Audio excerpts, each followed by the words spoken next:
reacting to true stories, scary animations. We back with a brand new one. So go ahead, get your butts to the kitchen and get some snacks. Go ahead, get the chips and the popcorn and the candy and the soda or the juice and or the water if y'all want water. Grab everything you can because it's gonna be a creepy one today. And you guys already know, please click that subscribe button. It's gonna really help the channel grow. And gotta give a shout out to MJV Animations. They're the ones that made these amazing animations we're about to watch. Subscribe to them, check them out. And let's go ahead and check these out. Here we go. So no need for a preamble or anything. Just know that when this played out, it was the early 2000s, and I was a 20-year-old woman working a pizza delivery job to help pay my way through college. You don't sound like a woman. I was based in a city, so we had so many different customers, it was hard to keep track of regulars. One regular order I did remember, though, was this really sweet old couple who lived in a small suburban bungalow. They usually just ordered a pizza and some other stuff on a Friday night, so I was a little surprised when one day we got an order to their address for like 8 huge pizzas. So we get everything cooked and I take the delivery because I love this old couple and we usually chatted for a few minutes, and the tip was a nice bonus too. So I get to the house, and even before I knock on the door, something seems wrong. Loud, pumping techno is coming from what seems to be the basement. I knock and the door gets opened. I'm not 100% sure, but I am 99.9% sure that the person who opened the door wasn't either of the old people. In fact, this person was dressed in a black and white wolf fursuit, and I guess he was nonverbal because he gestured to the pizzas, pulled out his pocket to show it was empty, and then did a sort of fake crying gesture before pointing for me to come inside. Now, going inside a customer's house is usually a huge no-no, but I normally would drop in on this couple and I was concerned about them as well as being morbidly curious. I move to follow the fursuit wolf into the house, and as he turns around, I realize, oh, it's one of those furries. I can tell because, well, his fursuit includes Atlas chaps. And I tried to avert my eyes and made the stupid mistake of stepping over the threshold of the house, and the front door clicked shut behind me. I turned to see a moth-eaten looking bear standing there. And I swear to God, you know that creepy jaw bear from The Shining? This guy made that character look like Yogi. The way I can describe this fursona was a bear wolf. I just wanted to know what happened to my old couple. So I took the pizzas through the kitchen and put them down on the counter and told old assless chap's wolf in no uncertain terms that I needed payment.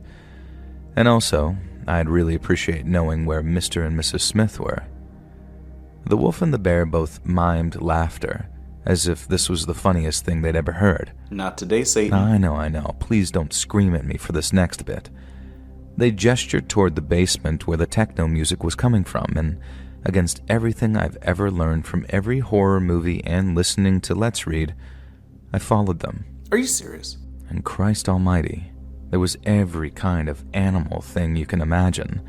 An owl dressed in leather bondage, a unicorn showing off almost everything, cartoon cats in diapers, and at the center of everything was a man wearing a bat mask and a cape.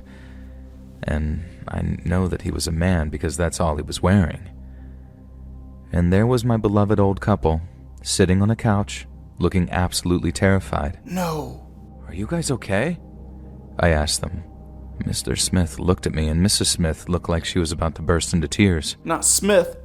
Our grandson came to visit, she said, gesturing to the assless chap's werewolf. And he brought some friends, Mr. Smith said. I had no idea what to do. The furries hadn't done anything directly threatening, but I still felt unsafe and uncomfortable, and clearly so did this older couple. That's when I saw the table set up in the corner with what was very obviously a makeshift meth production lab. Ooh. And from the looks of it, and the haphazard way these fursuit-wearing freaks were tossing around chemicals, this was unsafe enough to take action. Cocaine bear. Now I hurried over to the old couple, saying, "Come on, we're leaving," and they both got up. We made it to the basement stairs and then up the hallway. We were nearly home free. And then the bear reared its ugly head, and Mrs. Smith began to cry. Then from downstairs, a low but audible explosion. Suddenly, furries were streaming out of the basement, coughing, screaming, yelling. The naked Batman came barreling past us, swinging free in the open air as he dived out the front door. Not Batman. The grandson, the assless chap's wolf, literally shoved his grandmother out of the way to get to safety. I caught her, dragging both her and Mr. Smith out into the lawn. We took in the fresh air, just in time for another explosion to rock the house. Flames began to spread from the basement into the hallway. Furries were fleeing left and right. Jeez. Mrs. Smith continued to cry. Mrs. Smith just stood there shaking his head, and the grandson leaped into a car with that bear, and the pair of them took off. Soon, nearly all the furries were gone. The only one who remained was the naked man-bat, and I'm so grateful that he did, because he testified as to exactly what happened, even if it meant outing his double life as a lawyer with a fetish bat persona. Props to him. Not all heroes wear capes, although this one did, and only a cape. I did stop delivering to that old couple, though. Things just felt different after that, and while the story may seem borderline comedic, it was genuinely one of the most terrifying moments of my life, barely making it out in time. No! Are you serious? They're having these weird mascot parties in grandma's house. See, this is why I don't order pizza. Or this is why I don't go to old people's houses. Yeah. Okay, don't go anywhere. Stick with me. I don't want to watch these by myself. But yeah, let's go ahead and check out another one. Let's go. Back in 2018, I went out with my friends, Alex and Abriana. There was very little to do in our town, especially because we were too young to drink at the time. I remember we were all angstier than ever, getting fed up with living in the middle of nowhere. We'd gotten so desperate for fun that we cared very little about the consequences of what we had started getting up to. We were still minors, so it didn't really matter if we got caught, right? One night, at around 1 a.m., after being shitheads for several hours, we were hanging out at IHOP, one of the few places open in the middle of the night. While we were waiting for our food over some coffee, we talked a lot about how we wished something out of the ordinary would happen, and complained about how our town was such a depressing, boring place to live. We'd come to regret that conversation, but the karma came on so slowly that we didn't even notice at first. We were interrupted by some shouting, not super loud or aggressive, but stern. The seasoned, no-nonsense waitress was telling a woman who had just come in that she couldn't have her dog in the restaurant. Sure enough, the woman and her dog were both dirty and disheveled, clearly homeless. We heard her say something back about how she needed somewhere safe to stay, but the waitress wasn't having it and kicked her out. We thought little of it. Our food came out minutes later. Ooh, pancakes. But almost as soon as we started eating, there was another interruption. This time it was a man, equally as rough-looking as the woman from before. Ugh. But he was the one shouting, and much more aggressively. He wouldn't stop saying, "Where's my girl? I know she's in here. Where is she?" My friends and I kept our heads down, listening with uneasy smirks on our faces until the waitress threatened to call the cops. Then he left. When he was gone, we dug into our food, but not as hungrily as we could have. We were talking about the man and the woman we assumed were connected. Half concerned, half amused, speculating what was up with them or where they'd gone. However, by the end of the meal, we had moved on. We were recharged and ready to get up to more trouble.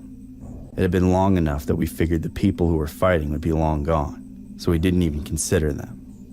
Leaving IHOP, we roamed the streets, looking for a wall to tag or a yard decoration to steal and destroy, whatever could satisfy us. After about 20 minutes of searching, we seemed to find the perfect hit. A freshly abandoned house.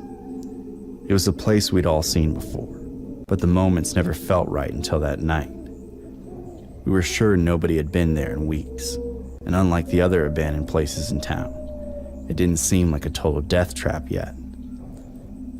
The windows were broken, the siding was falling off, and the room had some holes, but the structure looked solid. Not wanting to be seen entering off the street, we snuck around to the backyard. There was a wooden fence surrounding it, but despite the condition of the house, there were no easy gaps to squeeze through. so we climbed over it. In the backyard, we had to tread carefully. There was rusted out junk everywhere, just waiting to send us to the doctor for a tetanus shot. We had crept about halfway to the back door when we heard something bone-chilling. A woman crying. It sounded like it was coming from inside the house. We froze in our places. A moment later, a dog started barking at us from the house. Now we knew we had been made, so we started to make our way back to the fence. When all of a sudden, the back door flew open. A man with a giant knife in his hand came charging out. We turned our backs and ran for our lives. Run, man! As the man screamed that he was going to kill us. We made it to the fence and started frantically climbing. I was the last one to get over the top and jump down.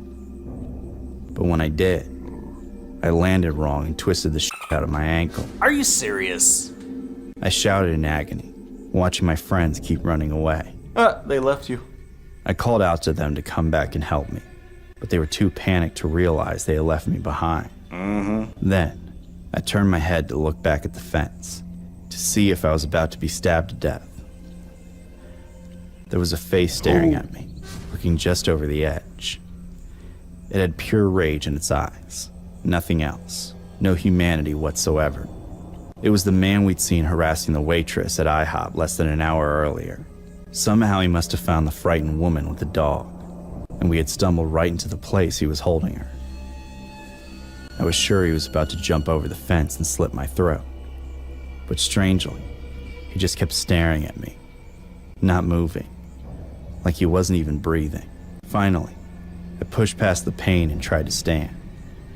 I fell the instant I put my weight on my twisted ankle. I started to crawl, calling my friends to get me. I crawled on my own for probably about 50 feet before they made their way back and helped me get off the ground. When they stood me up, I looked over my shoulder, and the man was still staring at us, at me.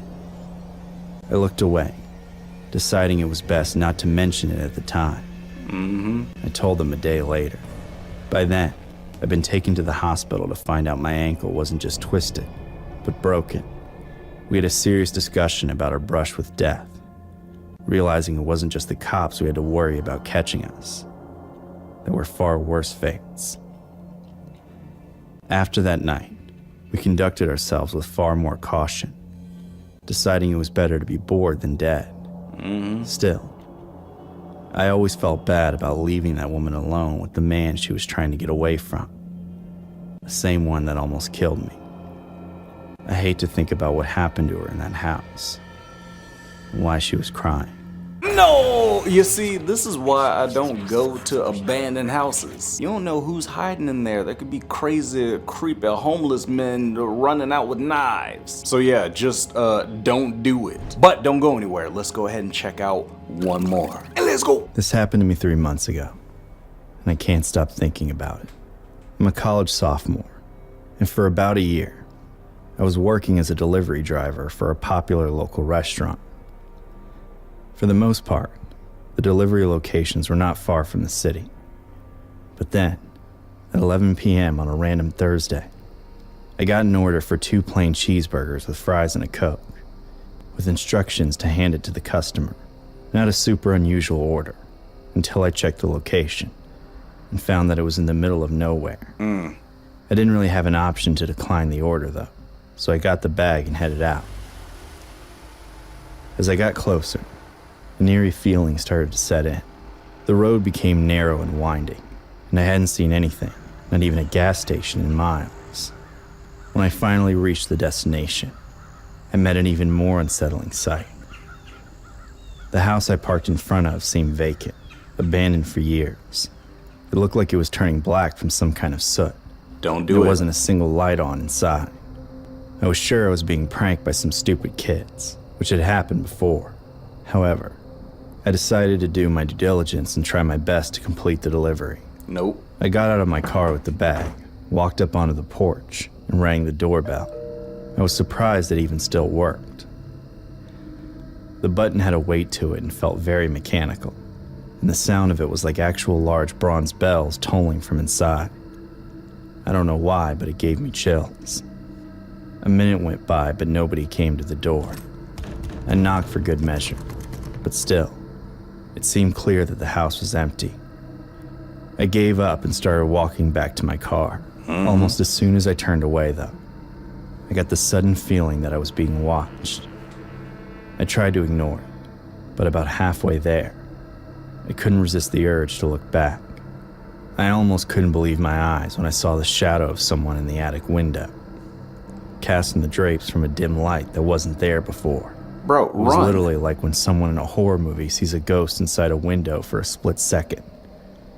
But when I blinked, it was still there. The drapes parted, revealing a middle-aged man. Then, just as quickly as he appeared, he left the window. I assumed he was going down to the door, but I didn't move to meet him just yet. I kept my distance. A few moments later, the door opened, and inside stood the same man from the window. Again backlit from a puny incandescent light bulb hanging from a chain. One that I knew had not been on just a minute ago. I still did not walk toward the house. There was a palpable stench pouring out of the open door. Ew. An odor I'd never smelled before in my life. Instead, I tried confirming the order from where I stood. I said the name on the ticket, as well as the contents, asking if it was him. He nodded slowly, and said the exact words that still haunt me. "Come closer. I want to eat." I literally could not move. I wanted to drop the food on the ground and run back to my car. Yeah. But this man's gaze was like a tractor beam trying to pull me into the house. After a moment of terrifying silence, the man said, "Fine, I'll come to you." He then stepped down from the porch and began walking toward me, gradually entering the cone of my car headlights, which I left on. The brighter the lights got on him, the more details I could see, and they rapidly stacked on top of each other. His clothes were ragged and torn. What's and in his soaked in pocket? Multiple layers of stains. The seemingly oldest ones were gray, but as they became fresher, they turned brown. Then finally, a dark red. Blood, as if it couldn't get any worse. Go, man. His gait was imbalanced, like he was holding something close to his hips with one hand. Finally, when he was about 10 feet from me, I snapped out of it. I threw the bag at him, then turned and sprinted back to my car. Jeez. I got in faster than I ever had, slamming the door and locking it in one motion. Drive. The next thing I saw was a knife in my face. I screamed as it thrusted at me, but then it struck the glass. I was so scared I thought it had somehow phased through the window. I collected myself, then grabbed my keys out of my pocket, shoving them into the ignition with shaking hands. At the same moment that I turned the keys and I heard the engine roar to life, I heard a loud pop and hissing from outside the car. The man was leaning over, grinning at me, and I realized he had just slashed my tire. Before things could get any worse, I floored it. I nearly crashed into the house before I got control and circled around it. Then I raced down the driveway and back onto the road. I didn't care that I was driving on a flat. I drove about 5 miles before I finally found a gas station, where I parked and told the clerk what my situation was. I didn't have a spare, so he helped me call a tow truck, who took my car to a shop that was closed until the morning, then was nice enough to drop me off at my work. I explained everything that happened to my boss, who called the cops, saying I should have done so a long time ago. He was right, but I was so shaken that I never thought to. The cops got my story, then went to investigate the house. According to the call I got a couple weeks later, they found nothing there. The investigation is still ongoing, but it's pretty clear that Sicko in the house had his victim captive and tortured him for a long time before finally killing him. Every time I think about this, I can't stop thinking about how close I came to becoming that monster's next victim. No! And that's why I don't deliver pizza. Especially the creepy houses in the middle of nowhere, just don't do it. Sorry, they're gonna have to pick it up themselves, or if anything, just leave it on the grass and they can come get it. Tell them to pay, you know, they gotta pay up front, pay over the phone with the card. Ain't gonna get me, not today, Satan. But if you enjoyed this video, then go ahead and smack that like button. And yeah, I'ma see ya in the next one. Peace.